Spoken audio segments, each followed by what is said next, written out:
Harga minyak turun minggu ini. Assalamualaikum, selamat menonton di channel Riz Solia TV Official. Alhamdulillah, bermula pada hari ini, pada 23 April 2020, semua harga minyak turun, petrol dan diesel. Untuk RON 95 turun 15 sen kepada RM3.82.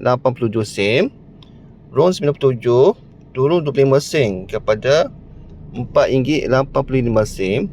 Dan diesel turun dalam kepada RM5.12.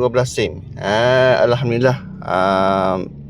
Nampaknya kita dapat menjimatkan minyak lagi dengan harga yang berpatutan. Agak-agak turun lagi. Kata balik asar balik asar.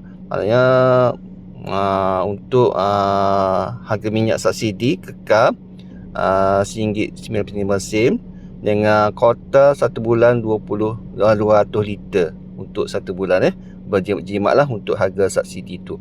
Kalau tidak habis kota tu, harga pasaran biasalah.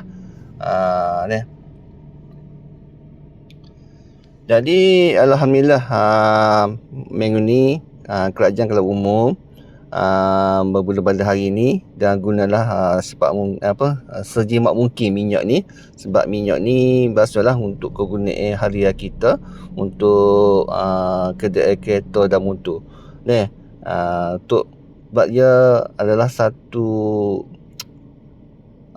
bahan api yang penting untuk kita pergi kerja, nak pergi tempat yang kita tempat kerja lah. Itu paling utama sekali apa-apa komen, sahabat boleh komen di ruangan komen. Dan sahabat yang boleh sudi cadangan gapo mengenai harga minyak, petrol dan diesel ni, boleh cadangkan juga. Semoga ia untuk manfaat bersama lah untuk rakyat Malaysia. Sebab harga minyak keseluruhannya turun, kecuali semua turun lah, petrol dan diesel untuk minggu ini. Untuk minggu seterusnya kita tak tahu, mungkin kekal ataupun naik sedikit, tak tahu berdasarkan harga bahan api global itulah. Okay, jangan lupa sahabat-sahabat, adik kakak, subscribe channel ni, like dan share, komen seluas-luasnya.